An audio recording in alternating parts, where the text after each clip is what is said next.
নমস্কার, আমি অ্যাস্ট্রোসিদি। দীর্ঘ 1.5 বছর পরে রাহু এবং কেতু তাদের রাশি পরিবর্তন করতে চলেছে 2025 সালের 18ই মে।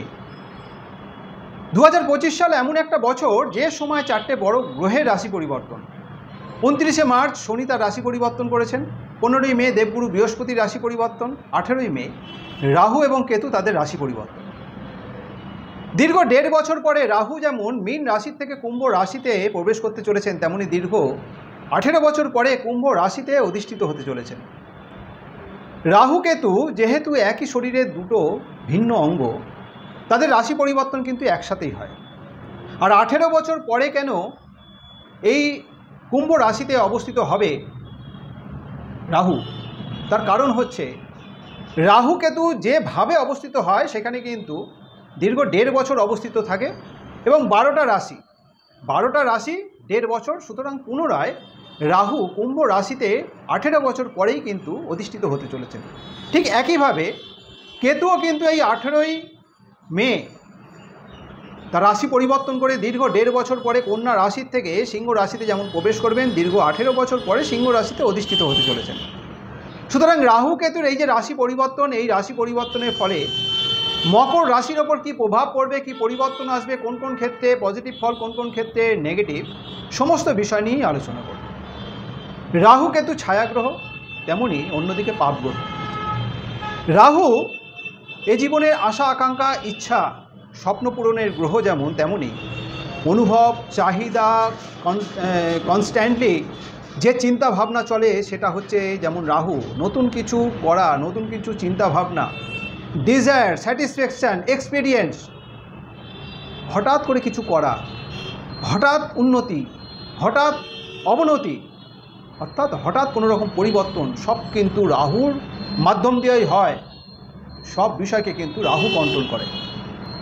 সুতরাং রাহুর মতো গ্রহ যখন দীর্ঘ 18 বছর পরে মকর রাশির সাপেক্ষে দ্বিতীয় ভাবে অবস্থিত হবে, দ্বিতীয় ভাব থেকে আমরা কী কী জানতে পারি? দ্বিতীয় ভাব থেকে বাক্য, আত্মীয় স্বজন, ধন সম্পত্তি, পরিবার, বিভিন্ন বিষয় সম্পর্কে জানা যায়। এই সময় মকর রাশি জাতক জাতিকাদের মধ্যে কথাবার্তার মধ্যে একটা আমূল পরিবর্তন আসবে, কনফিডেন্স বাড়বে, কথাবার্তার মধ্যে একটা কনফিডেন্স বাড়বে, কথাবার্তায় যথেষ্ট পরিমাণে জোশ থাকবে। তবে মাঝে মধ্যেই ছোট ছোট বিষয়কে কেন্দ্র করে তর্ক বিতর্কের মধ্যে জড়িয়ে পড়ার যেমন একটা সম্ভাবনা থাকবে, তেমনই হঠকারিতা বশত চিন্তা ভাবনা না করে কথাবার্তা বলে ফেলা, রূঢ় কথাবার্তা বলা, তার জন্য কিন্তু অনেকাংশে সম্পর্কের ক্ষেত্রে কিন্তু একটা দূরত্ব তৈরি হবে। অনেক সম্পর্ক কিন্তু এই সময় বিচ্ছেদের প্রবণতা থাকবে। সুতরাং চিন্তা ভাবনা করে কথাবার্তা বলার একটা প্রবণতা এই সময় রাখতে হবে। নিজেকে অনেক ক্ষেত্রে কনসিডার করে চলতে হবে, নিজেকে অনেক কথাবার্তার জন্য নিজেকে অনেক রেকটিফাই করে চলতে হবে। রাহু যেহেতু হঠাৎ করে কোনো রকম ঘটনা ঘটিয়ে দেয়, এই কথাবার্তার মাধ্যম দিয়েও কিন্তু হঠাৎ করে ঘটনা ঘটিয়ে দিয়ে সম্পর্কের ক্ষেত্রে কিন্তু একটা অবনতি নিয়ে আসার প্রবণতা তৈরি করবে। সুতরাং একটু সচেতনভাবে থাকতে হচ্ছে। এই সময় মকর রাশির জাতক জাতিকাদের খাদ্য খাবারের প্রতি একটা শৌখিনতা বৃদ্ধি পাবে। খাদ্য খাবারের প্রতি শৌখিনতা বৃদ্ধি পাওয়ার কারণে বিশেষভাবে সচেতন থাকতে হচ্ছে খাদ্য খাবারের দিকে, নতুবা মাঝে মধ্যে কিন্তু এই খাদ্য খাবারের জন্য শারীরিক অসুস্থতা দেখা দেবে। সুতরাং একটু সচেতনভাবে থাকতে হচ্ছে।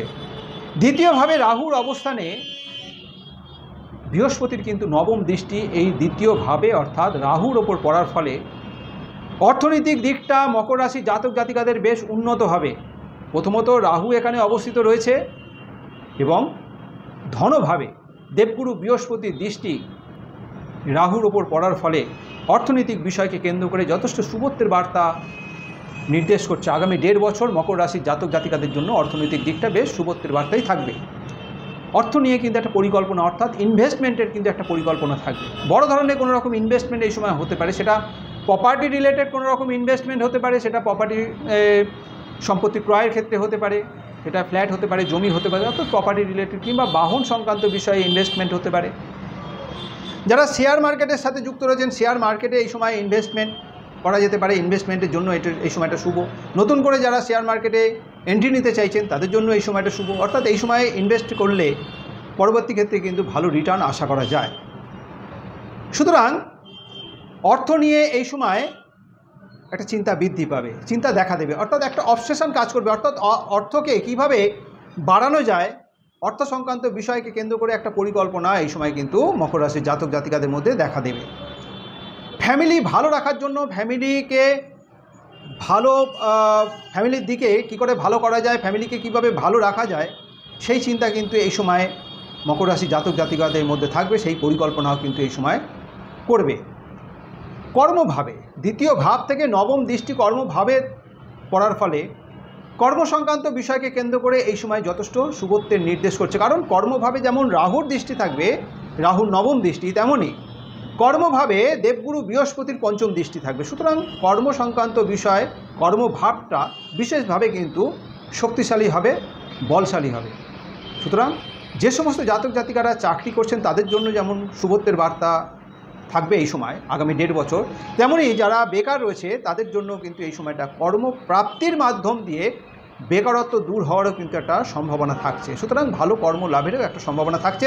যারা কর্ম পরিবর্তন করতে চাইছেন, বর্তমান যে সমস্ত জাতক জাতিকারা বেসরকারি কর্মক্ষেত্রের সাথে যুক্ত রয়েছেন, ভালো কর্মের জন্য দীর্ঘদিন ধরে চেষ্টা করছেন, হয়তো সেই যোগাযোগ হচ্ছিল না, সেই সফলতা পাচ্ছিলেন না, তাদের জন্য কিন্তু এই সময়টা কর্ম পরিবর্তনের জন্য শুভ। অর্থাৎ বর্তমান কর্মক্ষেত্রের তুলনায় ভালো কর্মক্ষেত্রের সাথে যুক্ত হয়ে কর্মজীবনকে আরও উন্নত করার জন্য এই সময়টা শুভ। অর্থাৎ আগামী 1.5 বছর কর্মসংক্রান্ত বিষয়কে কেন্দ্র করে বিশেষ সফলতা নির্দেশ করছে। আয় উপার্জন যথেষ্ট পরিমাণে বৃদ্ধি পাবে। কর্মক্ষেত্রে এই সময় কাজের ধরন এই সময় চেঞ্জ হবে, অর্থাৎ কাজের পদ্ধতি এই সময় চেঞ্জ করবে। স্মার্ট ওয়ার্কের মাধ্যম দিয়ে, অর্থাৎ হার্ড ওয়ার্কের তুলনায় স্মার্ট ওয়ার্কের মাধ্যম দিয়ে, অর্থাৎ কম পরিশ্রম করে, কম কাজ করে কি করে কাজ উদ্ধার করা যায়, কাজটা কমপ্লিট করা যায়, সেদিকে কিন্তু একটা যেমন চিন্তা থাকবে, সেই পরিকল্পনা করেই কিন্তু মকর রাশির জাতক জাতিকারা চলবে। সুতরাং স্মার্ট ওয়ার্কের মাধ্যম দিয়ে কি করে অল্প পরিশ্রমে কাজ সম্পন্ন করা যায় সেদিকে কিন্তু একটা পরিকল্পনা, একটা চিন্তা এই সময় থাকবে। অষ্টমভাবে কেতু অবস্থিত, সিমিলারলি রাহু যখন দ্বিতীয়ভাবে অবস্থিত থাকবে তার সপ্তমভাবে অর্থাৎ অষ্টমভাবে কেতু অবস্থিত থাকবে। অষ্টম ভাব থেকে আমরা রিসার্চ, গুপ্তবিদ্যা, লং টার্ম কোনো রকম ডিজিজ সম্পর্কে জানতে পারি। যারা রিসার্চ ওরিয়েন্টেড কোনো শিক্ষা হতে পারে, কর্ম হতে পারে, তার সাথে যুক্ত রয়েছেন তাদের জন্য কিন্তু এই সময়টা শুভ। অর্থাৎ রিসার্চ ওরিয়েন্টেড বিষয়ের সাথে যারা যুক্ত তাদের জন্য এই সময়টা যথেষ্ট সফলতার নির্দেশ করছে। এই বিষয়ের মাধ্যম দিয়ে নিজের আইডেন্টিটি তৈরি করবে, একটা পরিচিতি লাভ করবে। যারা গুপ্ত কোনো বিদ্যার সাথে যুক্ত রয়েছেন, অর্থাৎ জ্যোতিষ সংক্রান্ত বিদ্যা, তন্ত্র মন্ত্র, এই সমস্ত বিদ্যা, অর্থাৎ গুপ্ত কোনো বিদ্যার সাথে যুক্ত রয়েছেন, এই বিদ্যার মাধ্যম দিয়ে তাদের কিন্তু আগামী 1.5 বছর বিশেষ সফলতার নির্দেশ যেমন করছে, তেমনই মকর রাশির জাতক জাতিকারা অনেকেই কিন্তু এই গুপ্ত বিদ্যার প্রতি, যে কোনো গুপ্ত বিদ্যার প্রতি একটা আকর্ষিত হবে এবং অনেকেই এই গুপ্ত বিদ্যার মধ্যে যুক্ত হবেন সেটাকে শেখার জন্য, সেটাকে জানার জন্য। তবে যারা দীর্ঘদিন ধরে কোনো রকম শারীরিক অসুস্থতার মধ্যে দিয়ে ভুগছেন তাদের জন্য কিন্তু এই সময়টা একটু সতর্কতার মধ্যে দিয়ে চলতে হবে। কারণ লং টার্ম ডিজিজের একটা জায়গা যেহেতু, অষ্টমভাবে কেতু অবস্থিত হয়ে স্বাস্থ্য সংক্রান্ত বিষয়কে কেন্দ্র করে কিন্তু একটা চিন্তা বৃদ্ধি করে। অনেক সময় স্বাস্থ্য সংক্রান্ত বিষয়ে রোগ ধরা না পড়ায় ভুল চিকিৎসার কারণেও কিন্তু একটা বিভ্রান্তি আসতে পারে। সুতরাং স্বাস্থ্য নিয়ে কিন্তু মকর রাশির জাতক জাতিকাদের এই সময়ে একটা চিন্তা বৃদ্ধি পাবে, একটা উদ্বিগ্নতা দেখা দেবে, একটা বিভ্রান্তির মধ্যে দিয়ে কিন্তু চলতে হতে পারে। সুতরাং স্বাস্থ্য বিষয়ে একটু সচেতন থাকতে হবে, বিশেষত যারা দীর্ঘদিন ধরে স্বাস্থ্য সমস্যার মধ্যে দিয়ে রয়েছেন।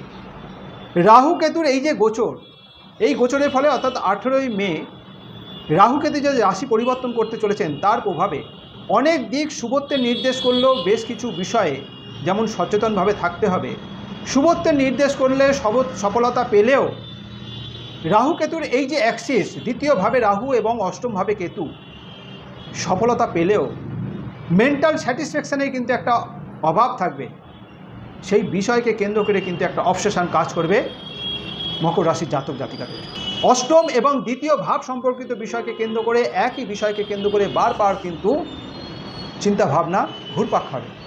সুতরাং আগামী 18ই মে রাহু এবং কেতু যে রাশি পরিবর্তন করতে চলেছেন তার ফলে মকর রাশির ওপর কী প্রভাব পড়বে, কী পরিবর্তন আসবে, কোন কোন ক্ষেত্রে সফলতা, কোন কোন ক্ষেত্রে সতর্কতার মধ্যে দিয়ে চলতে হবে, এই আলোচনার মাধ্যম দিয়ে বোঝানোর চেষ্টা করলাম। এই আলোচনা যদি আপনার কাছে গ্রহণযোগ্য মনে হয়, যদি ভালো লেগে থাকে, অবশ্যই লাইক এবং শেয়ার আশা করব। যারা এখনও পর্যন্ত আমার এই চ্যানেলটিকে সাবস্ক্রাইব করেননি, আমার পরবর্তী ভিডিও, পরবর্তী আলোচনাগুলোর লিঙ্ক পেতে অবশ্যই চ্যানেলটিকে সাবস্ক্রাইব করে নেবেন। আজ এই পর্যন্তই। ভালো থাকবেন, সুস্থ থাকবেন, ধন্যবাদ।